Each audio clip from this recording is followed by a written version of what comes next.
And the truth is, a lot of Porsche engineers secretly admit that the Cayman is in many ways a better car to drive than the 911.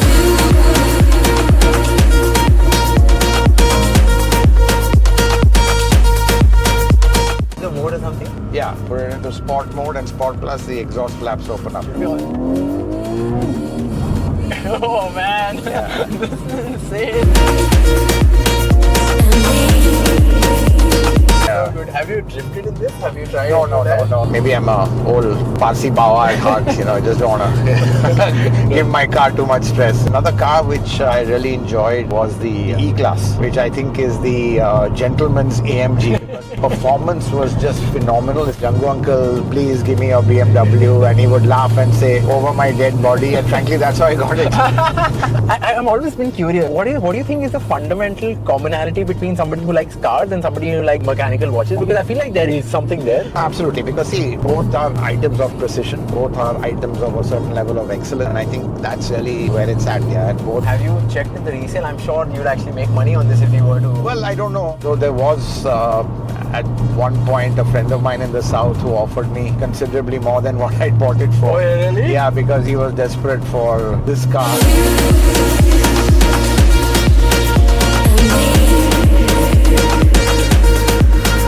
Any other cars in the market that have caught your eye right now, which are available in India, which you have been fancying? A car I would eye, honestly. If you're new here, I'm Pranay. I talk about personal finance and cars, not in a textbook kind of a way, but in a way that a friend would explain it and you'd actually get it. If that sounds like your thing, make sure you hit the subscribe button. Takes 2 seconds for you, but gives me a signal that I should keep making this stuff. Alright, let's go. Hormazd, thank you for doing this, and thank you for having me in your beloved Porsche. Happy to take you for a spin. Absolutely a joy. I can say this on behalf of car enthusiasts in India. We have grown up watching you, and I think you have a big role to play in us loving cars. Thank you so much. I don't think I remember a time before Autocar India, to be honest. I generally don't. And so I'm really excited about today's episode. Great.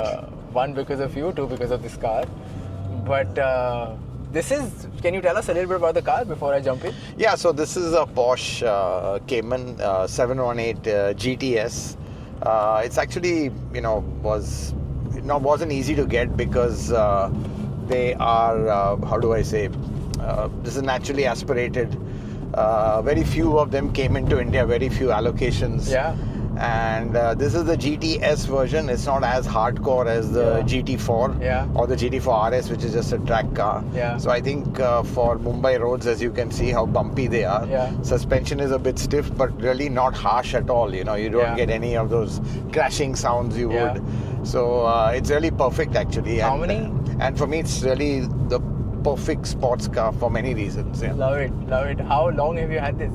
So I got it in 2023, March 19th, 2023 to be exact.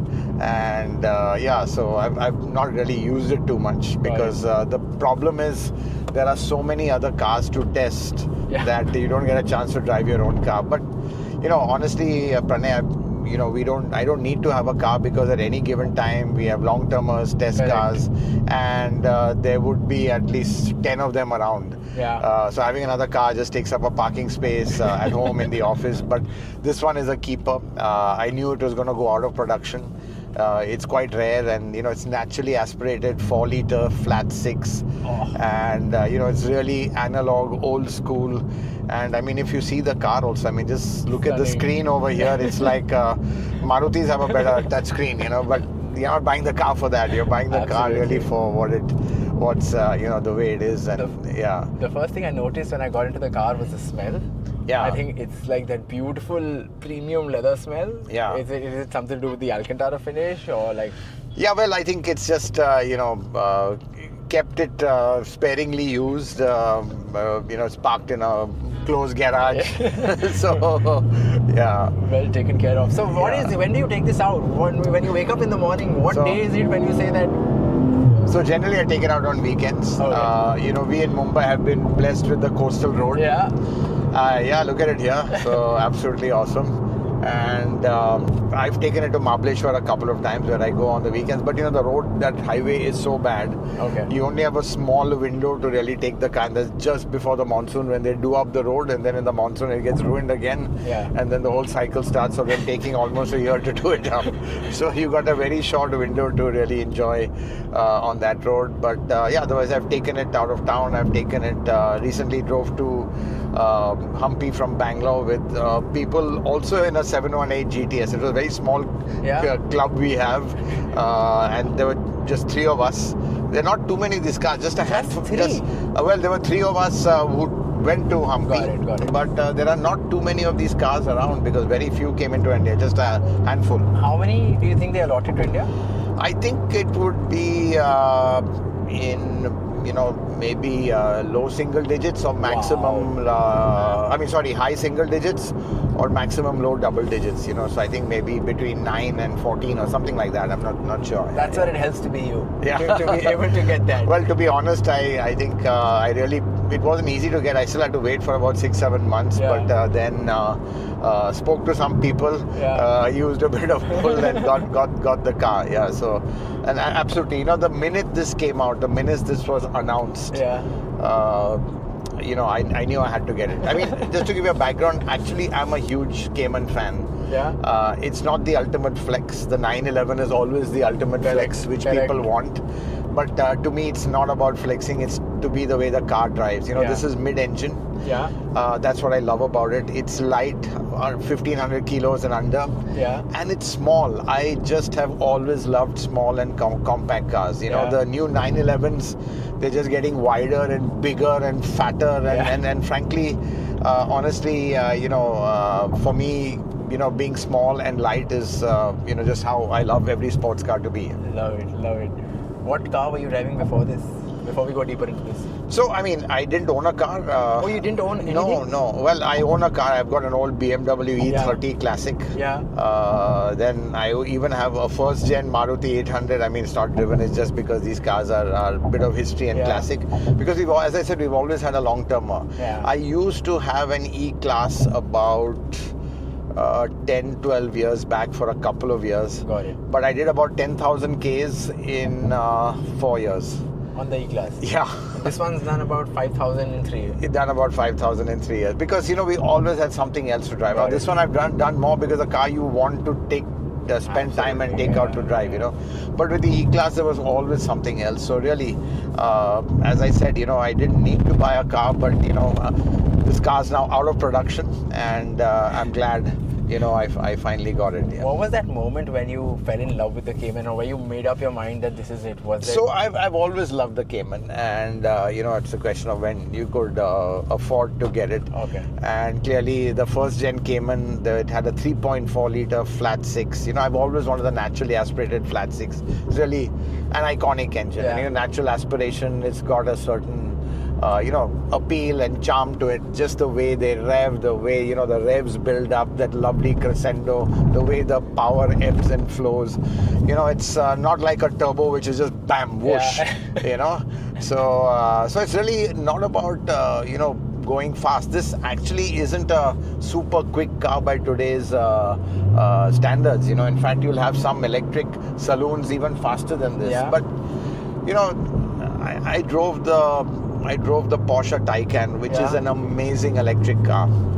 And I really felt bad that, Porsche have really bombed with their EVs when the Taycan is so good. And I just couldn't understand why. Then after the Taycan, I went into this and then I could understand why, because as I say, this car's got half the power, but it's twice the fun. The sound is incredible. Yeah, let's put it on open and we can now,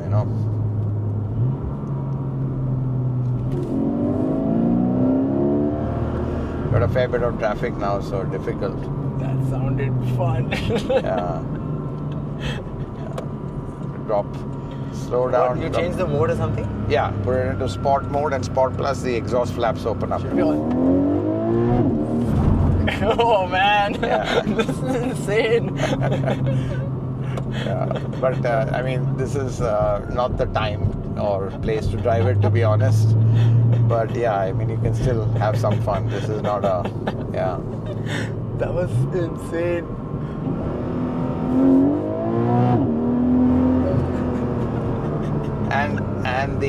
And the gearbox is just unbelievable. It is just this BDK is just fantastic. Yeah, it's like telepathic. I just love it. So Yeah. good. This is Yeah. so good. Have you drifted in this? Have you tried? No, any no, of no, that? no, I haven't. Too precious to do any too of that precious. stuff Yeah, right now. yeah. I've not even taken it on a track.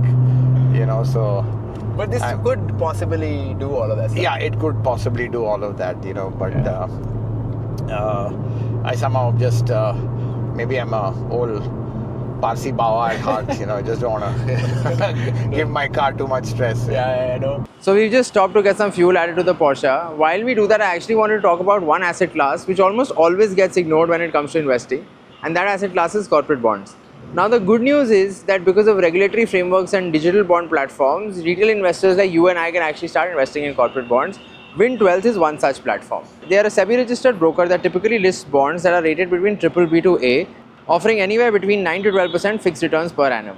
What I also like about Wind Wealth is that they actually invest 2% of their own money into the bonds that they are listing, which is a sign of huge confidence. The process is super simple. You can invest using UPI or net banking. You have a dashboard where you can track your repayment schedule. Because these bonds are exchange listed, you can actually sell them before maturity, though the interest rate at the time of sale will apply. In case you are looking to rebalance your portfolio with a fixed return instrument, you can check out Wind Wealth. I will leave a link to it in the description and in the pinned comment. Thank you, Wind Wealth, for sponsoring today's video. Now back to the drive. And do you plan to get any, like again, I know this is one of those cars that people love to get modified, they do this tuning. No, nothing. Keep it stock. Yeah, keep it absolutely stock. I'm not one who likes to, let's say, go beyond what the factory has done. Yeah. A lot of people have told me, in fact, my good friend Manik, from Race Tech has told me, I got an Akropovich exhaust for you, let's put that on. I said, look, the car sounds good enough. I don't need, Yeah, an this extra. sounded mean, So, this you can sounded go again now. crazy.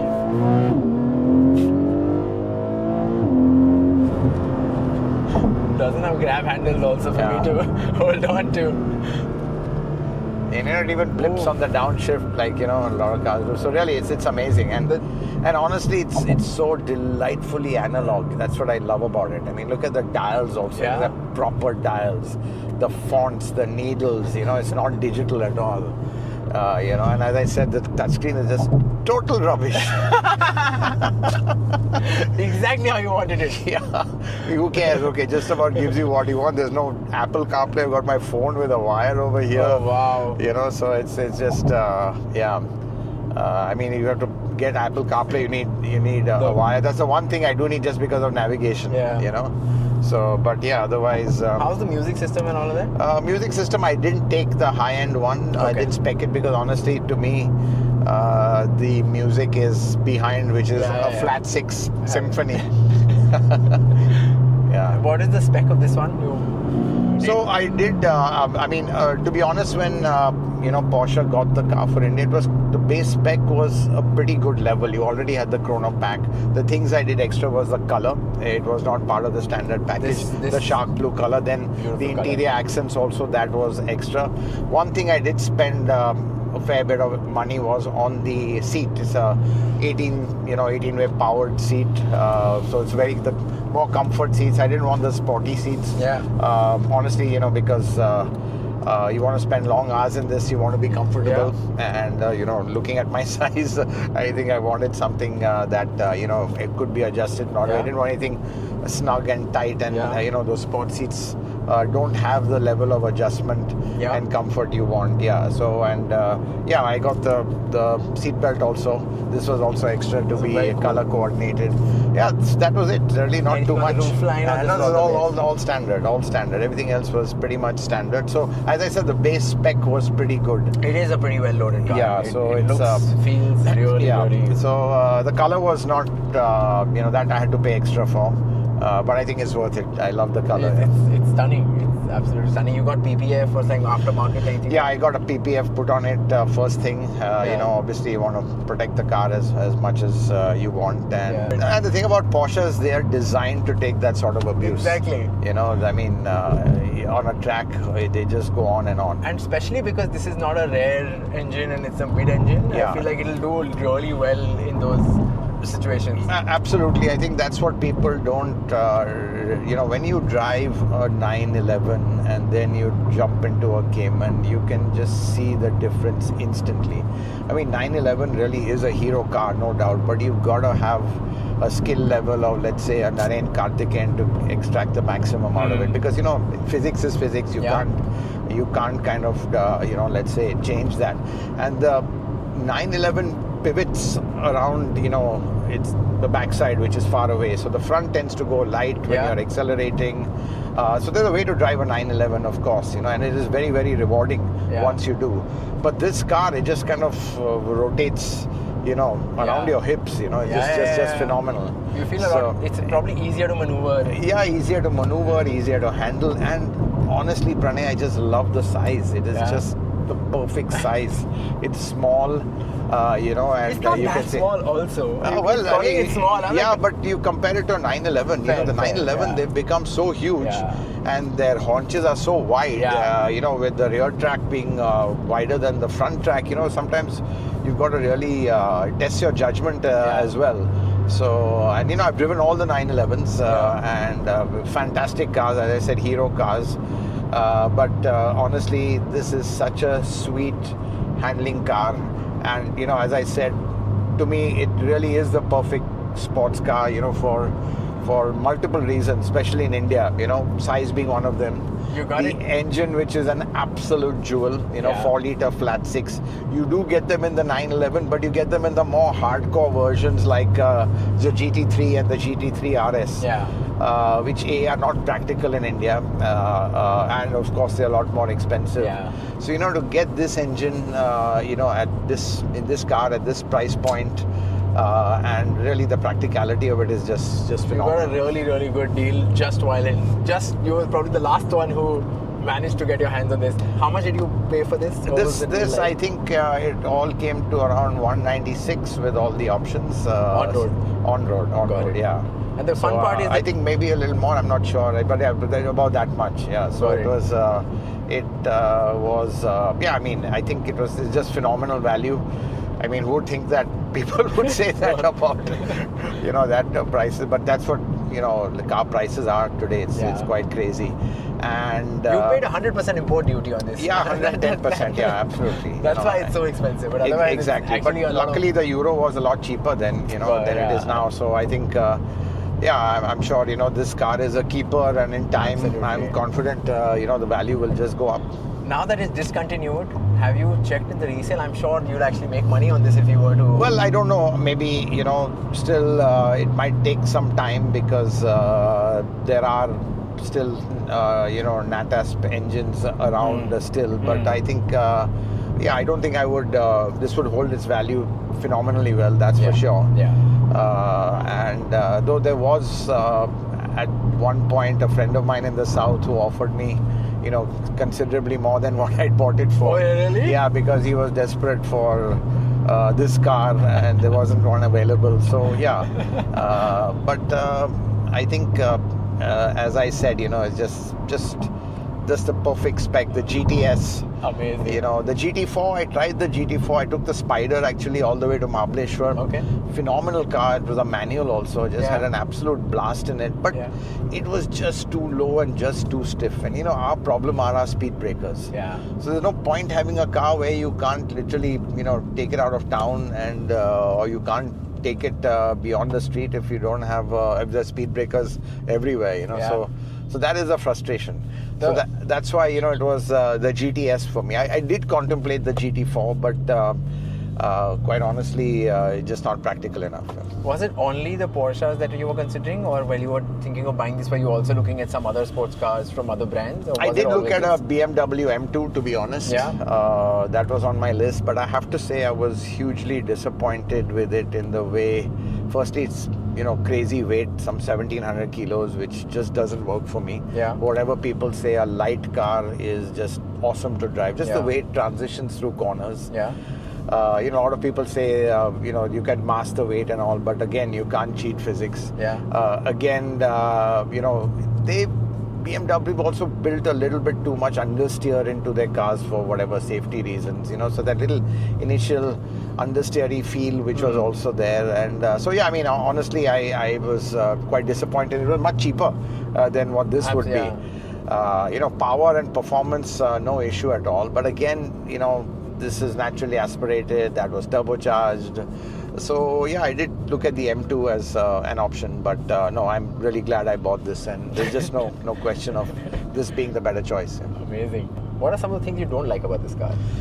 Well, what I don't like is, I think, number one are these stupid cup holders. I never use them, but still, I did use them once actually, and I went over a bump and bloody coffee spilled all over. Oh God, I went completely mental on that, so I've never used them again. So I do like to have coffee when I love my coffee, and I do take it in the car with me, but I'm never going to do it in this one again. So that's there. As I said, the touchscreen is really not good at all. So I think it's all the digital stuff, which really doesn't work. So I mean, it says, you can't even get. It's just so basic, the touchscreen, so you can see. At least they have dual zone climate control. That's the thing. They have buttons. This car is just full of buttons, as you can see, So it's buttons, it's analog, it's, I'm that old school kind of guy. And everything just feels absolutely fantastic. The other thing actually I don't like is I find the steering wheel too thin, and that's the thing with a lot of Porsches I've noticed. BMWs have nice chunky steering wheels. This one is just a bit too thin for me. But yeah, I mean, otherwise, and honestly, even the aircon works just brilliantly. We've got it down now on 22, so yeah. Can you imagine it's got a slot for a CD player? Who has a CD now? Right? I don't even know if I were to go out there and buy one, I wouldn't be able to find a CD. Yeah. But yeah, as you can see, the ride also is not a great road. It's firm, but it's not harsh. So that's really something which is quite amazing. Does it touch the breakers? Does it? What's the ground clearance like? Ground clearance is pretty good, but the nasty ones catch it out. There's no lift system in this. You can put on as an aftermarket, I believe, but I mean, I found a route to get out where there are no speed breakers, but sometimes they do catch you out, and just now when we went to Humpy, there were some nasty ones, and did manage. You kind of develop the art of crabbing across them, making sure that each wheel on each axle is not on the speed brake at the same time, so that really lifts the car. But it's not so much of an issue, to be honest. Got it. How's the service experience been of this car? I'm assuming you. Oh, fantastic! I mean, it's been great. No issues at all. I mean, it's due now for its annual service in June. I mean, it's about $40,000, which is that's not. I mean, for a car like this, not too bad. That's actually quite affordable. And I think maybe as we go on, prices will go up. I don't know, and I have to say, Porsche Center Mumbai have been just fantastic. Yeah. Is it something new because they know who you are? Maybe, but I think no, they generally are very good, and I mean also their workshop is far away in Turbhe, so I just put it on a flatbed, send it there, it comes back on a flatbed. So yeah, I mean as just the thought of driving it to that location. So yeah, but they've been fantastic. Yeah, I have to say they've been really good, and honestly, the car's not given me any trouble, so I've really not had to test the service capabilities. Yeah. So what warranty does it come under? Service maintenance pack? Any of that stuff? So I think I took the extended 3 years. So so I think it's 3 plus 3. Yeah, I'm not sure, something like that. Yeah, makes sense. So yeah, exactly. But Porsches are generally very well built, and this is a very mechanical car. There are not too many electronics in it, not too much scope for things going wrong. I don't want to speak too soon, but so far it's been amazing. And you also kept it well. You don't take it out. Like, for fun fact, we were discussing where do we meet, and I said, should I come to the Autocar office? He said, actually, I can't bring the car there because that entire area is dug up. Exactly. So you're very careful on where you're taking this car as well. Yeah, right? absolutely. So, I mean, it pains me, and normally, we have. I'll never give this car to a valet. Yeah. If I take it out, it'll always be where there's secure parking. Yeah. So right now, the Wellington there was, as you saw. So that's just one of those things. Yeah. Oh, absolutely. And but I think my best drives have been driving up to Mahabaleshwar in this, which I've done a couple of times, and that's been absolutely awesome. Man. Got it. Moving on from this one, are there any other cars in the market that have caught your eye right now, which are available in India, which you have been fancying? Like you fell in love with this one? Yeah. Is there something else that you think someday maybe? Well, honestly, they're all going towards hybrid and electric. They're all turbocharged, which is, let's say something which you have to accept now. But at least pure ICE and turbocharge is the next best thing. And, there's some amazing cars with that as well. A car I would eye, honestly, and not now, but maybe in 2 years, because I believe it's going to come out before that, is a 296 with only combustion engine. Right now 296 are hybrids, but I believe they're planning one with just the ICE engine, and that would be something fantastic, and hopefully with the EU India FTA, the EU India FTA kicking in, price would be a lot more affordable. So that's something to look forward to, but not right now, because for me, if I buy a car, it's not going to be a hybrid at all. It's going to have to be a pure ICE or internal combustion. You have a lot of long-termers.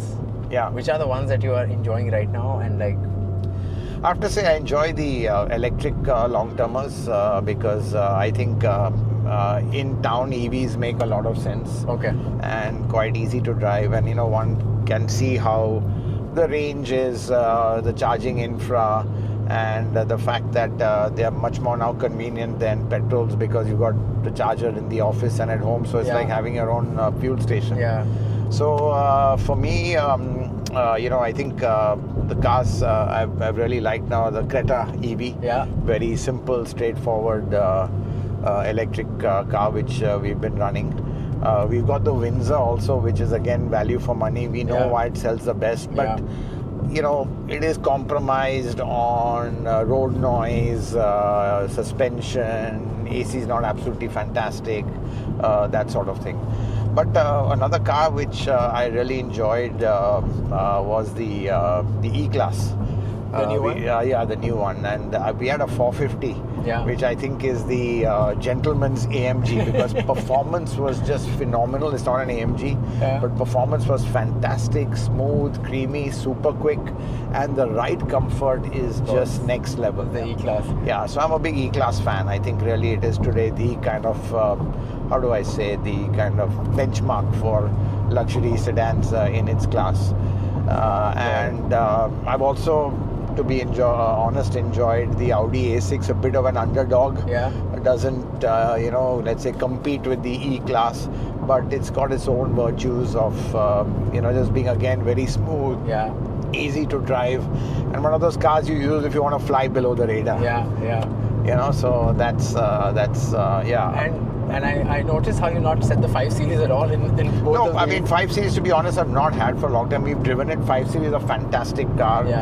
Super driver's car, but they've done some really stupid things is that they've not given basic sun blinds at the back here. So, and can you imagine that's become a deal breaker? And it just goes to show how a simple thing like that can be a deal breaker, and people will ignore the technology, the driving dynamics. It's a little bit on the soft side actually. BMWs have gone a bit too soft for the Indian market, the way the suspension is. But powertrain is amazing. I mean, they really, BMW makes some of the best engines today, no doubt about it. But I think they, let's say the product spec, by not giving those basic amenities at the back, and it's a long wheelbase car like the E-Class is, so it is meant for people who are chauffeur driven, and you don't give those basic amenities at the back, people are gonna. So I also read somewhere that the 450 E-Class E450 is actually faster than the 5 Series from a performance standpoint as well now. Yeah, it is, because the 5 Series they just have in one engine, so it is faster than that. So it's almost as quick as a 340i, it's thereabouts. It's in that performance bracket. So yeah, Mercedes, for Mercedes, E-Class is their bread and butter. They're not going to let go of that. So they're going to throw everything into it. Multiple engine options. They've got a diesel. 5 Series doesn't have a diesel yet. Yeah. Just a single petrol. So they are coming out with an electric 5 Series, the i5. So I think clearly, you can see that for Mercedes, this is one segment they are not going to relinquish their leadership position. Yeah. I just saw an X5 go by. Yeah. And I personally love the X5. X5 is fantastic. It's a great car to drive. It's one of the best cars. A little old in the tooth, but I think it's actually fantastic. The handling, the ride, everything. It is amazing. Yeah. And I feel I don't know what your take on this is, but the new designs that they're bringing out, and I hear X5 is also due for a refresh next year, and they're going to bring out that classic Neo design. Yeah. And enforce it on this as well. Yeah. So I think they've gone back from having enlarged kidneys, which is not good for health. So kidneys have been reduced, and clearly I think that's where I think they've realized that. In fact, the iX3, which I saw at last year's Munich show, you could see they've come back to the small grille. Clearly, I think the big grille was being driven by markets like China, where it's a matter of taste actually. And in fairness to BMW, though their grills and designs have been panned largely on social media, it's not necessarily had the same kind of rejection in the showrooms. So the cars sell. So they are in a way justified for what they did. Yeah, but obviously designs get very polarizing. It's so much a matter of taste. So I think they're going back to what their cars looked. I mean, I think it's the older BMWs in the days of Wolfgang Reitzler, who really, that was the golden era for me when he was, in charge of things. That design. Tell us more about your BMW, the one that you have. Yeah, so mine is a 86 model, so it's going to be 40 years this year. Yeah. Wow, I've got to celebrate his birthday. And I've known it right from when it was brought into the country. It was brought in by a gentleman called Django Nicholson. He used to be the ex-sheriff of Mumbai. He was a real character.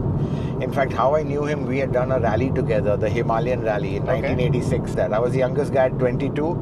He was the oldest guy at 72. Okay. So the 50-year difference between us. So we were the oldest and the youngest at that time. Yeah. How did that happen? Well, he sponsored everything that, took care of everything. I didn't have any money then. So he would take the start and I would drive in the main stages. And we flipped on that rally and got out of it. I mean, it was late in the night and he woke up upside down because he'd gone to sleep while I was driving.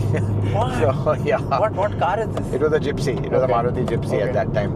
So, but anyway, we were good friends, and then he'd imported this BMW, which he could under transfer of residence, which his nephew had gotten, and I always had my eye on it, and I used to joke with him, Django uncle, please give me your BMW, and he would laugh and say, over my dead body, and frankly that's how I got it. Because after he died, he had no children. He left everything in a trust, and the trustees knew I wanted the car, so they offered it to me and I bought it off the trust. Oh wow, amazing story. So that's so I did get the car over his dead body. And I've kept it ever since, and actually right now it is actually more my one of my dear friends, Perseus Bandrawala, who is a fantastic guy. I call him Mr. Classic Car in India, and he's just, he's crazy about cars than even I am. And he's keeping the car. So we kind of co-own it. Fundamentally, it is his car actually. So I've kind of given it to him, but we still in a way co-own it. And he really looks after it well. I wouldn't have the patience or the time to look after it the way he does. And then whenever we have our events, we enjoy it again. It's of that age when, of pure mechanical joy. Again, natural aspirated, that's a straight 6 engine, and that engine is still in fantastic shape. For 40-year-old just that torque it has, see, these cars were very light. That's the whole point I'm trying to say, they were not, let's say, weighed down by safety regulations, emission regulations, lot of features, all these things which have really pushed the weight up in cars. That was an era when cars were really light. So you can feel it. It's so much more responsive, so much more agile. Just like this car as well. Yeah. It's the responsiveness and agility that makes it really, really special. So yeah, we enjoy that, and honestly, I'm glad I was of a period where we could enjoy the golden age of motoring, because that age is now long gone. Which brings me to my next question actually. Where do you think, or rather let me rephrase it this way. Do you think the Indian car market is regressing a little bit, given from where you've seen it come to where it is now? Yeah, well, I'll tell you what, it's becoming a lot more generic and boring. Definitely boring. I mean, if you see what makes it boring is the fact that, number one, a lot of the powertrains are dumbed down because of emissions. So, and emissions are getting tougher and tougher. They are redefining powertrain strategies. So let's say the golden age of diesel, and I love diesel, where you have those strong diesels with fantastic mid-range torque, that's all gone. Because diesels have become so expensive to kind of keep upgrading. A lot of people have knocked diesels out of their portfolio, and the diesels do remain. They've lost a lot of character, because when you've gone to these new emission norms, just because to keep the car on the right emissions profile, you can't give that kick-off mid-range torque, because the engine runs rich over there, so it becomes an issue. So it's all kind of, let's say, tailored to meeting these emission norms. We live in an age where CO2 is, as I say, public enemy number one, and we got to reduce CO2 as much as possible. It is what it is, but I think that heyday when you really didn't care too much about all this, and so diesels have gone, fast, let's say multiple choice of engines have gone, cars have become heavier, they've become, I would say, less reliable because there's so many electronics in them. And it's just, they're losing a lot of character. I also feel like a lot of the global brands are not bringing that A game to India. So even from whatever is available outside are not. It's because they can't. Let's give it a shot. Can see how it corner. Oh man.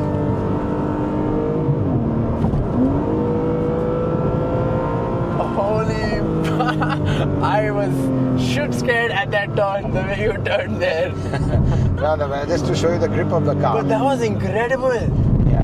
Yeah, it was. So, and I'm sure that was not the edge of the car by any means. No, it wasn't. It wasn't. I mean, honestly, the edge of the car is way beyond my driving prowess.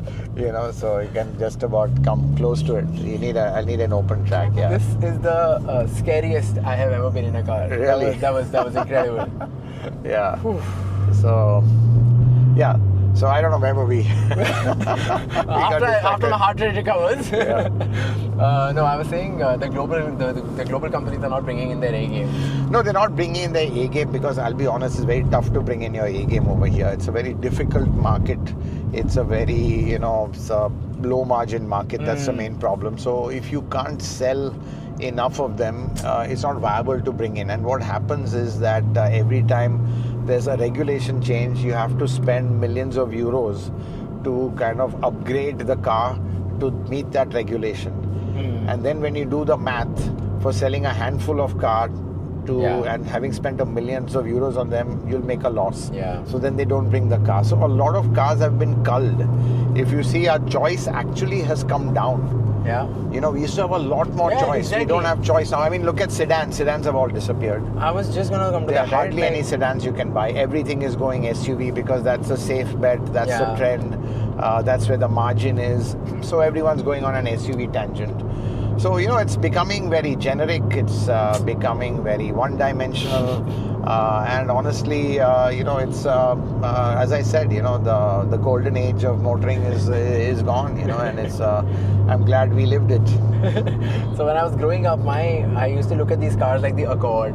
Accord was that classic car for me, which was That's true. I mean, again, look at Honda.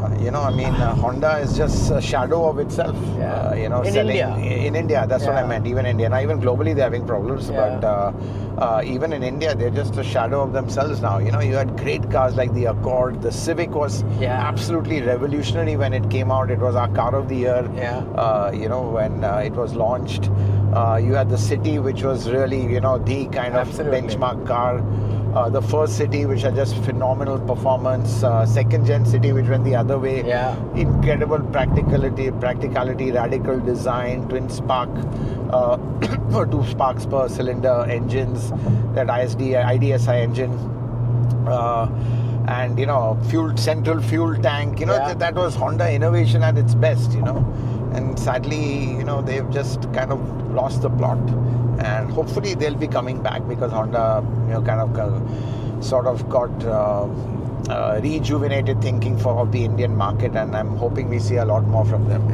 Yeah, no fun cars within the mass market segment, at least, from the looks of it. You No, either go really, luxury not. or All the hot hatches have gone. yeah.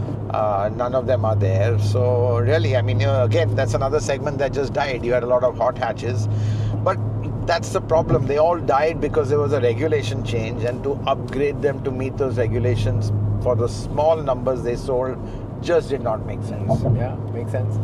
Cool. I can't let you go without noticing your left wrist, because that's something I keep noticing every time I'm watching your videos. What are you wearing today, and can you tell us a little bit about this one? You didn't expect that coming. No. I mean, it's a Daytona. It's the Panda, Yeah. which is kind of quite a watch I've always liked, and lucky to get it. Do you did you get it new, or did you get it No, brand new. from the AD? From the authorized dealer Got it. at MRP. Wow. Yeah, so that's when I got it in India. Yeah, so Nice. And I'm always been curious. What do you think is the fundamental commonality between somebody who likes cars and somebody who likes mechanical watches? Because I feel like there is something there. no, absolutely, because see, both are items of precision. Both are items of a certain level of excellence. And I think that's really where it's at. Yeah, and both have some aesthetic appeal. Yeah. And that's, I think, and honestly, it's your bit of a digital detox today, and reminder of that it's the great people behind these very kind of let's say high quality products. Yeah. And do you match cars with the watches, or like is there some logic in your head? No, not right. I mean, I just like I'm not, to be honest, I'm not too much of a watch guy. I just like a few brands. Yeah. And Which are those brands? I've seen a JLC on you. It's more Rolex and IWC. Okay. These two brands, I just like that. I mean, I'm not wearing that, but to me, my Porto, the Portuguese IWC, Yeah. not it's my all-time favorite watch, just for the sheer clarity of the dial. I love Arabic numerals on a watch more than Roman. Yeah. And you just see that watch. I mean, I can just look at that watch and just marvel at the clarity of that dial. It is just something else, Yeah. And that's a watch. It doesn't even have to be illuminated. You can see it at night when you're sleeping. It's just amazing. I think it's just the simplicity of it, and the clarity, which is just amazing. So the IWC and the Rolex, those are your Yeah. two favorite brands. IWC is somehow very underrated these days. Like not enough. That's true. It is. Yeah. It's flying a little bit under the radar. Yeah, it is. Well, I mean, for me, it's like the Cayman. It's what the product actually. It's less about the flex Yeah. than about what the car should be. And the truth is, a lot of Porsche engineers secretly admit that the Cayman, is in many ways a better car to drive than the 911. But it would be kind of sacrilegious to say that. But Why do they you have think they've to. discontinued it? Now, why are they moving to this electric train for this particular So that's model? really, I think, a big disaster. But I think, what's happened in Europe, as I said, there's been this push towards reducing carbon emissions more than anything else. So all manufacturers have got to go to that. But I think for a company like Porsche, they misunderstood how, let's say, how critical their combustion engine products were to their customers, because these are very, very emotional products at the end of the day. And I have to say, I feel really bad for Porsche, because I think the Taycan today is the best electric high-performance car I've driven. It doesn't mean going absolutely crazy fast. Yeah. It's the way it feels. It feels as close to a combustion car as possible in the way it delivers its power.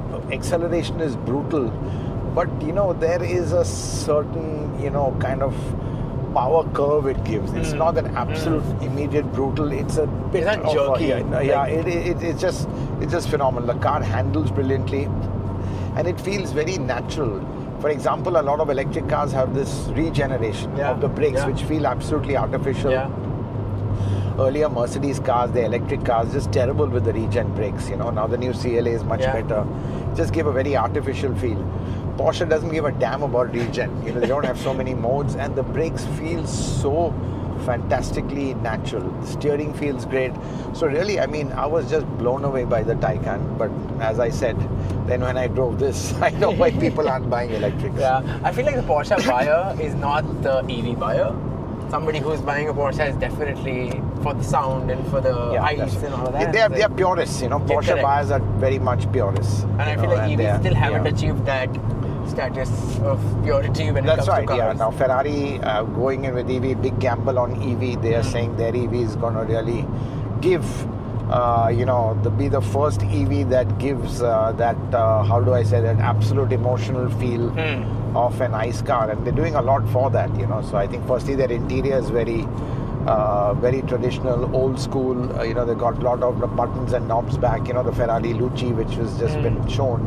So yeah, it's going to be quite interesting to see how that goes. It's going to be some crazy power as well. Nice.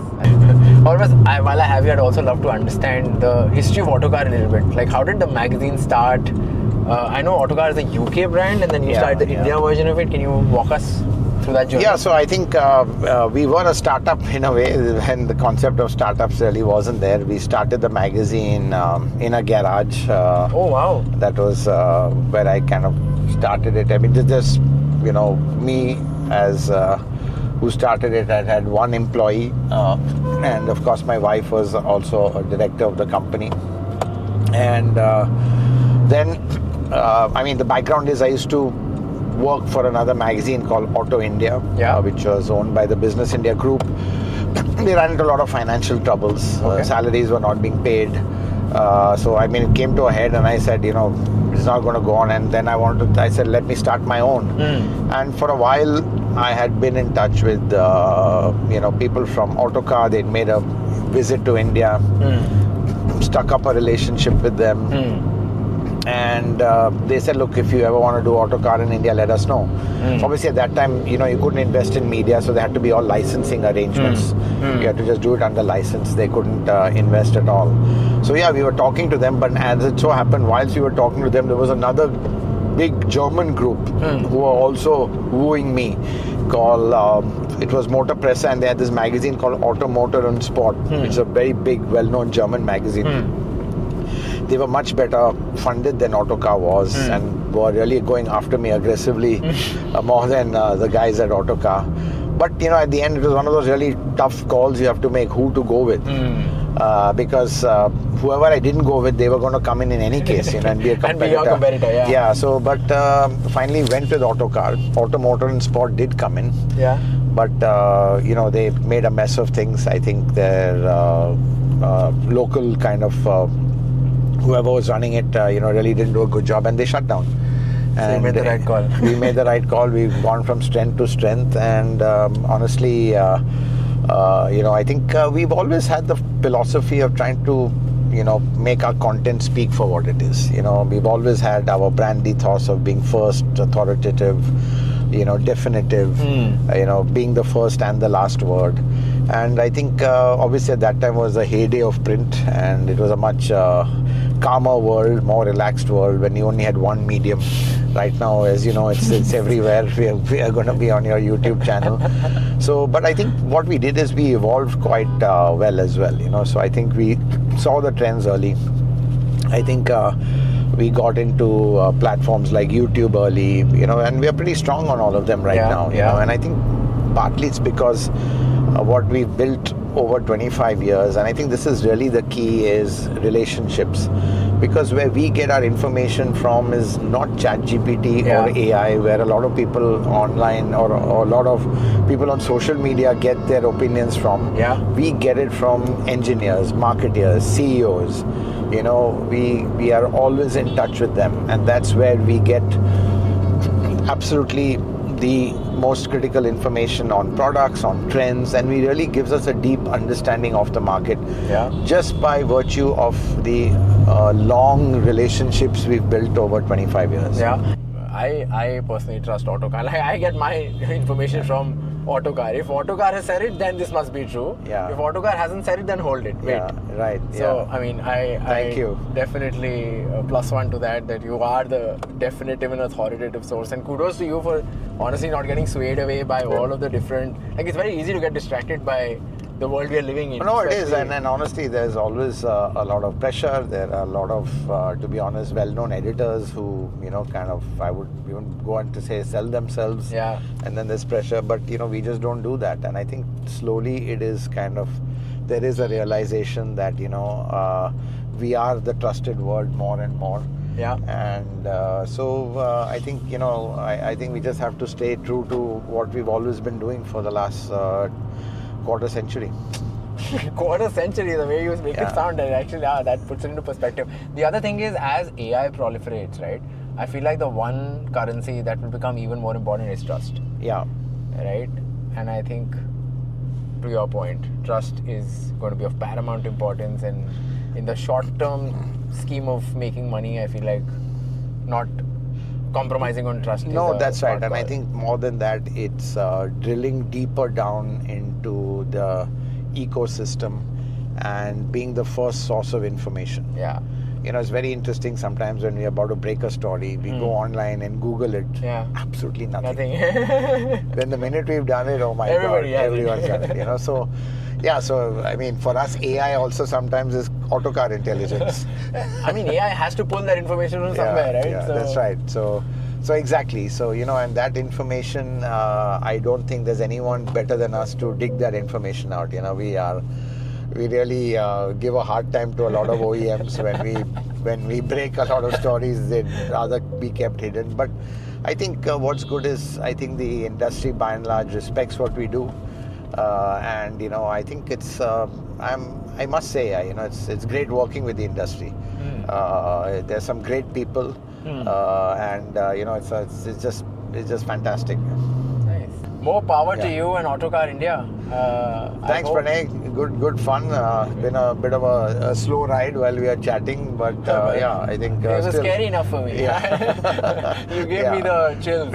I think just these short bursts of acceleration and the way this car can corner, that is something else. Thank you so much. Pleasure. Thanks. If you made it this far, you know what to do. Like, share, subscribe. All right. Bye.